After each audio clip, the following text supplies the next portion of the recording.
तो चलिए हम देखना स्टार्ट करते हैं जो हमारे लिए मोस्ट एंड वेरी हेल्पफुल होगा। अर्थशास्त्र के जनक है। यहाँ जो पूछ रहा है कि फादर ऑफ इकोनॉमिक्स कौन है, जेबीसी है या मॉल्थस है, एडम स्मिथ है या जॉन रॉबिन्सन। तो जैसा कि आप सभी जानते होंगे ना, इसमें जो भी वेरी इंपॉर्टेंट क्वेश्चन होगा उस क्वेश्चन को तो स्टार्ट कर देंगे। और उससे पहले देख लीजिए 50 प्रश्नों का ही उत्तर देना है और 100 प्रश्न रहेगा। इसमें से 100 प्रश्न पूरा देखिए, ना कि 1 से लेकर 60 तक देखिए और उसमें 50 ठो चुन के उमर सीटें भर दीजिए। ऐसा बिल्कुल मत कीजिए। 1 से लेकर 100 तक क्वेश्चन अटैम्प्ट कीजिए और जो आपको 100% कन्फर्म है कि नहीं इसका आंसर यही होगा, उसको टिक कीजिए और उसको ओमर सीट में चिन्हित कीजिए।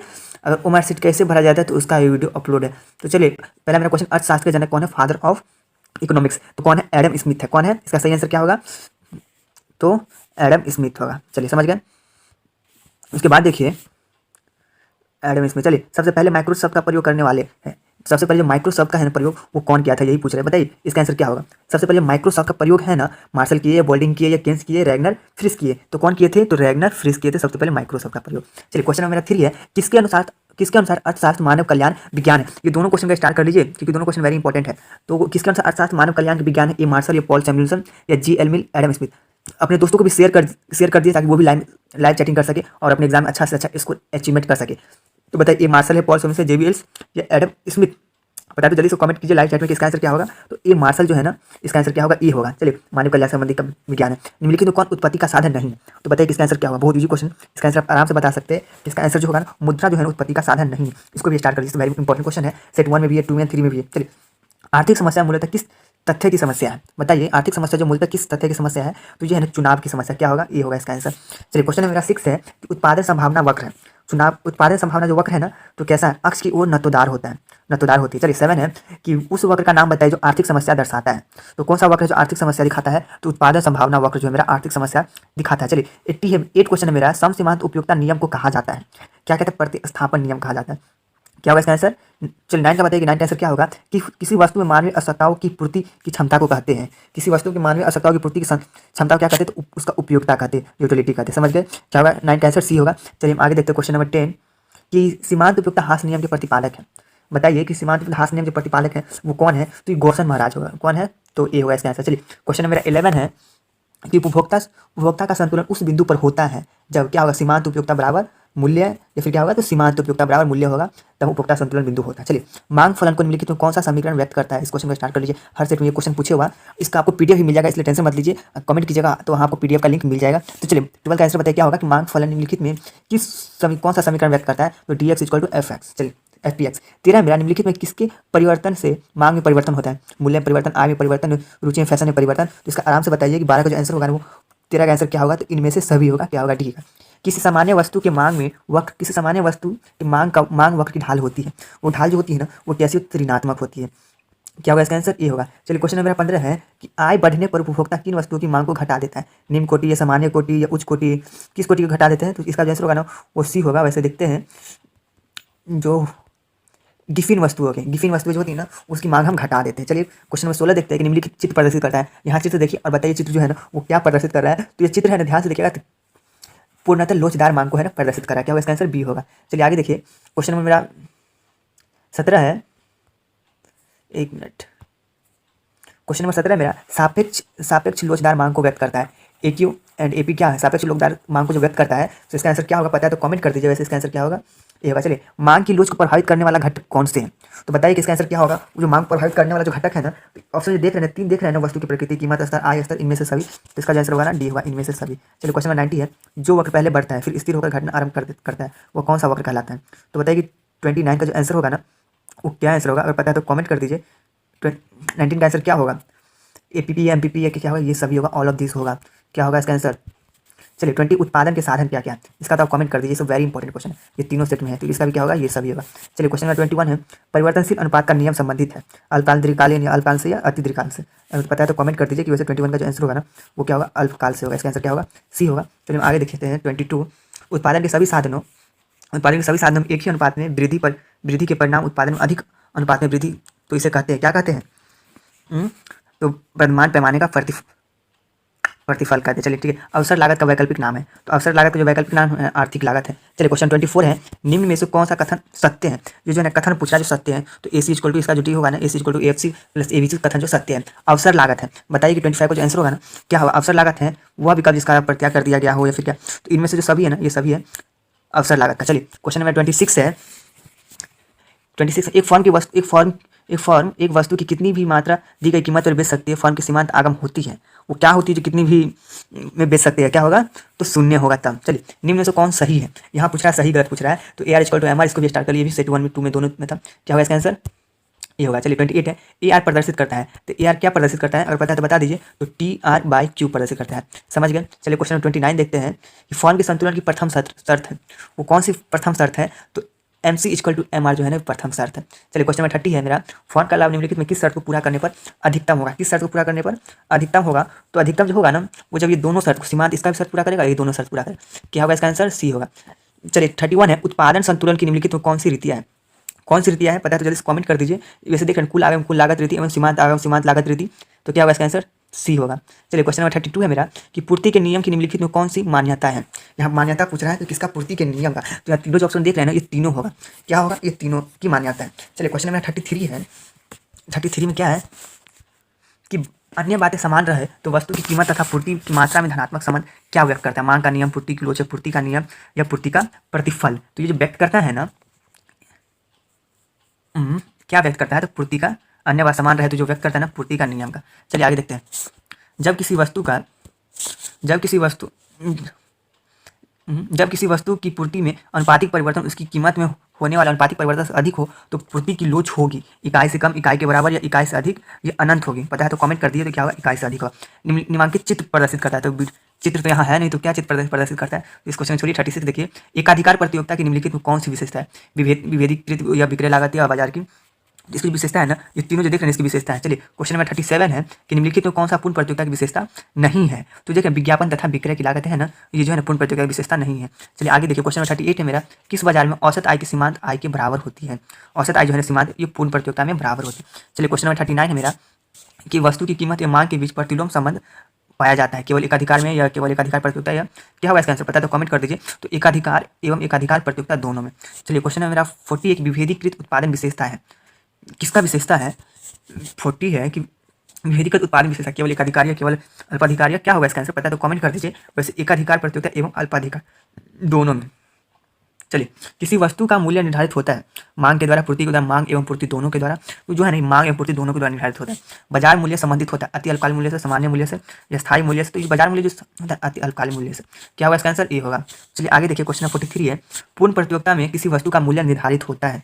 कैसे निर्धारित होता है पूर्ण प्रतियोगिता में, तो मांग एवं पूर्ति के द्वारा निर्धारित होता है। एकाधिकार फर्म के संतुलन की शर्त नहीं है, यहाँ ये पूछा कि शर्त नहीं है, तो क्या होगा इसका आंसर ए होगा। औसत आय बराबर सीमांत लागत, क्या होगा ए होगा। चलिए क्वेश्चन 45 है, एक फर्म का मांग वक्र पूर्ण लोचदार होता है, वो पूर्ण लोचदार होता है तो क्या पूर्ण प्रतियोगिता, क्या होगा इसका आंसर 45 का आंसर ये होगा। चलिए 46 है, एक पूर्ण प्रतियोगी फर्म को निम्नलिखित का सामना करना पड़ता है, स्थिर कीमत, स्थिर औसत आगम, या क्या होगा 46 का आंसर पता है तो जल्दी सब कमेंट कर दीजिए। तो इसका जो है ना क्या होना चाहिए, ये तीनों होना चाहिए, उपयुक्त सभी होना चाहिए। संतुलन की स्थिति में, तो बताइए संतुलन की स्थिति में जो है ना क्या क्या ऑप्शन में दिया, विक्रय की कुल मात्रा का बाजार पूर्ति में, तो इस तीनों जो ऑप्शन देख रहे तीनों होगा। चलिए बताइए 48 का क्या होगा आंसर पता है तो कमेंट करके बताइएगा कि प्रत्येक बाजार दशा में एक फर्म के संतुलन के लिए कौन सी शर्त पूरी होनी चाहिए। तो इसका जो आंसर होगा ना वो ये भी शर्त पूरी होना चाहिए, ये भी शर्त पूरी होनी चाहिए। और आगे देखिए अगर ये है तो सी होगा, नहीं तो आंसर इसका डी होगा। इसके लिए आगे दिखना होगा, नहीं इसका जो आंसर होगा ना वो डी होगा, बी होगा और सी होगा दोनों, यानी कि B C AR equal to MC नहीं होना चाहिए, समझे। क्या होगा इसका आंसर डी होगा। चलिए आगे देखिए क्वेश्चन 49 है मेरा कि बाजार में वस्तु की कीमत उस बिंदु पर निर्धारित होती है जहाँ वस्तु की मांग वस्तु की पूर्ति, क्या होगा इसका वस्तु की मांग बराबर वस्तु की पूर्ति। चलिए 50 है, प्रत्येक फर्म का श्रम उपयोग बिंदु तय तक करती है, कहाँ तक करती है, तो जहाँ श्रम की सीमांत उत्पादन मजदूरी दर के बराबर हो, क्या होगा इसका आंसर ए होगा। चलिए समष्टि अर्थशास्त्र के अंतर्गत निम्नलिखित में किसका अध्ययन किया जाता है, राष्ट्रीय आय, पूर्ण रोजगार, या सब। इसको तो वेरी इंपॉर्टेंट ही कर लीजिए और इसको स्टार्ट कर लीजिए, इसका आंसर जो होगा ना वो डी होगा, समझ गए। चलिए आगे देखिए 52 है मेरा, स्टॉक में देखिए स्टॉक के अंतर्गत निम्नलिखित में कौन शामिल है, मुद्रा का परिणाम, धन का, गोदाम का, या उपयुक्त सभी, क्या होगा इसका आंसर तो उपयुक्त सभी होगा। प्रवाह के अंतर्गत निम्नलिखित में कौन शामिल है, प्रवाह के अंतर्गत निम्नलिखित में कौन शामिल है, तो उपभोग, विनिवेश, ये तीनों, इसका आंसर डी होगा। समष्टि अर्थशास्त्र में ध्यान नहीं दिया जाता है, समष्टि अर्थशास्त्र जो है ना इसका जूट उद्योग पर ध्यान नहीं दिया जाता। देखिए तृतीय क्षेत्र के अंतर्गत निम्नलिखित में कौन सी सेवाएं हैं? जैसा कि आप सभी जानते हैं ना कि तृतीय क्षेत्र के अंतर्गत ना सं तृतीय क्षेत्र, इस क्वेश्चन पहले भी देख चुके हैं, इसको सेट 3 में भी था, तो संचार की इसको तो वेरी इंपॉर्टेंट कर लीजिए, वेरी इंपॉर्टेंट क्वेश्चन भी आई है। चलिए क्या होगा इसका आंसर? संचार होगा। चलिए निम्नलिखित में कौन सा परवाह नहीं है? यहाँ पूछ रहा है कि परवाह नहीं है, तो पूंजी जो है ना वो परवाह नहीं है। चलिए 57 है, एक खुली अर्थव्यवस्था में सामूहिक मांग के संगठक कौन है? तो बताइए कि कौन है? तो उपभोग प्लस निवेश प्लस सरकारी जो है ये संगठक कौन? ये संगठक। चलिए एक अर्थव्यवस्था में कौन सा क्षेत्र सम्मिलित होता है? तो ये तीनों क्षेत्र सम्मिलित होता है। ठीक है, साधन लागत प्रस्तुत राष्ट्रीय उत्पादन को कहा जाता है। राष्ट्रीय आय, सकल या घरेलू या इनमें से कोई नहीं, तो जो राष्ट्रीय आय है ना वो कहा जाता है। चलिए राष्ट्रीय आय में निम्नलिखित में किसे शामिल किया जाता है? तो इसके लिए थोड़ा पेज को, राष्ट्रीय आय में निम्नलिखित में किसे शामिल किया जाता है? लगान, मजदूरी या फिर किसको? तो देखिए राष्ट्रीय आय में जो शामिल किया जाता है ना, लगान, मजदूरी, वेतन, ब्याज, सब लाभ को सभी को शामिल किया जाता है। चलिए क्वेश्चन नंबर 61 है कि अस्थायी पूंजी के उपभोग को क्या कहते हैं? बताइए स्थायी पूंजी के उपभोग को क्या कहते हैं? क्या कहते हैं? तो मूल्य में ह्रास कहते हैं। क्या? तो मूल्य में ह्रास कहते हैं, समझ गए? चलिए क्वेश्चन नंबर 62 है कि निम्नलिखित में कौन सही है? सही सुमेलन करना है तो परियोजना व्यक्तिगत कौन सही है? यहाँ सही पूछ रहा है, निम्नलिखित में कौन सही है? तो इसका आंसर क्या होगा? और पता है तो कमेंट कर दीजिए। तो क्या है? परियोजना आय बराबर व्यक्तिगत आय माइनस प्रत्यक्ष कर, समझ गए? क्वेश्चन नंबर 63 है राष्ट्रीय आय के आकलन में किसी वस्तु या सेवा के मूल्य से एक से अधिक बार शामिल करना कहलाता है। तो क्या कहलाता है? काफी इजी, इसका कमेंट कर दीजिए। ये जो कहलाता है दोहरी गणना कहलाता है। क्या होगा इसका आंसर? दोहरी गणना यानी कि बी होगा। चलिए 64 देखिए कि क्या है मेरा, सकल राष्ट्रीय उत्पाद की गणना निम्नलिखित में किसे सम्मिलित नहीं किया जाता है? ये पूछ रहा है कि किसे सम्मिलित नहीं किया जाता है? तो पुरानी वस्तु, क्रय विक्रय एवं मध्यवर्ती वस्तु। तो इसका आंसर सी होना चाहिए। जीएनपी अस्फीति क्या है? जीएनपी अस्फीति क्या है? तो बताइए क्या होगा इसका आंसर? ये होगा जीएनपी अस्फीति बराबर जीएनपी इंटू 100, समझ गए? मुद्रा का कार्य है, विनिमय का माध्यम है या क्या है? तो मुद्रा का कार्य नहीं, इनमें से सभी कार्य जो है ये मुद्रा का कार्य। तो जैसा कि आप सभी जानते होंगे, ये बताने वाली बात नहीं है। मुद्रा वह वस्तु है जो मूल्य का मापक हो, जो सामान्य विधि के लिए, तो इनमें से ये सभी है ना ये मुद्रा का मेन जो है विशेषता है। तो चलिए हम आगे देखते हैं क्वेश्चन नंबर हम 68 देखते हैं। मुद्रा की पूर्ति से हमारा आशय है, बैंक में जमा राशि या जनता के पास उपलब्ध है, इनमें से सभी। तो 68 का आंसर जो होगा ना वो क्या होगा? वो डी होगा। चलिए क्वेश्चन नंबर 69 है कि निम्नलिखित में कौन सा मुद्रा का कार्य नहीं है? 69 क्वेश्चन नंबर पूछ रहा है मेरा कि निम्नलिखित में कौन से जो मुद्रा का कार्य नहीं है? बताइए, विनिमय का माध्यम या फिर कीमत स्थिरता का? तो ये कीमत स्थिरता का कार्य नहीं है। चलिए रिजर्व बैंक ने मुद्रा के 4 माप दिए, M1 में शामिल है। तो बताइए कि M1 में जो शामिल है ना वो कौन शामिल है? देखिए जनता के पास करेंसी भी शामिल है, बैंक द्वारा शुद्ध मांग जमा भी रिजर्व बैंक। तो इसका 70 का जो आंसर होना चाहिए ना वो डी होना चाहिए, उपयुक्त सभी शामिल है। चलिए रिजर्व बैंक ऑफ इंडिया की स्थापना हुई थी, इस क्वेश्चन को वेरी इंपॉर्टेंट कर लीजिए, क्वेश्चन कंपटीशन एग्जाम में भी बार बार पूछा है। तो क्या होगा इसका आंसर? 1935 में स्थापना हुआ था। मौद्रिक नीति का संबंध है, बताइए कि मौद्रिक नीति का जो संबंध है ना वो किससे संबंध है? तो खुले बाजार की क्रिया से संबंध है। चलिए 73 है, केंद्रीय बैंक शाख नियंत्रण करती है बैंक की दर के जरिए, खुले बाजार या सीआर इनमें से सभी पता है तो जल्दी से कमेंट कर दीजिए। तो बैंक दर के जरिए। चलिए निम्न में से कौन शाख नियंत्रण गुणात्मक की विधि है? 74 का आंसर क्या होगा? पता है तो जल्दी से कमेंट करिए। बैंक दर या खुले तो बैंक दर में परिवर्तन होगा। भारत में बैंकिंग क्षेत्र सुधार प्रारंभ हुआ, बताइए इसका आंसर क्या होगा? कब बैंकिंग सुधार प्रारंभ? 1991 में हुआ था। भारत में 14 बड़े अनुसूचित व्यवसायी बैंकों का राष्ट्रीयकरण किया गया था। तो ये राष्ट्रीयकरण किया गया था ना, ये कब किया गया था? तो 1996 में किया गया था। चलिए आगे देखिए, general theory of employment, interest and money, ये जो पुस्तक है इसके लेखक कौन है? अगर पता है तो कमेंट कर दीजिए। तो J.M. किन्स जो है ना इस पुस्तक के लेखक है, ठीक है ना। आगे देखिए क्वेश्चन नंबर 78 देखिए कि MPC plus MPS equal to क्या होगा? क्या होगा पता है तो जल्दी से कमेंट कर दीजिए, टाइम मत लगाइए। तो इसका जो आंसर होगा ना वो MPC प्लस MPS इक्वल 1 होता है। चलिए क्वेश्चन नंबर 79 है कि सामूहिक मांग का प्रमुख घटक है। सामूहिक मांग का जो प्रमुख घटक है व्यक्तिगत उपभोग भी है, सार्वजनिक उपभोग है, विनिमय, तो उपयुक्त सभी हो। चलिए यदि MPC इक्वल टू 0.5 हो तो के का गुणांक क्या होगा? तो इस क्वेश्चन का आपको थोड़ा सॉल्व करना होगा, तो इसका आंसर बता देते हैं 1 होना चाहिए। चलिए आप सॉल्व कर देखते रहिएगा।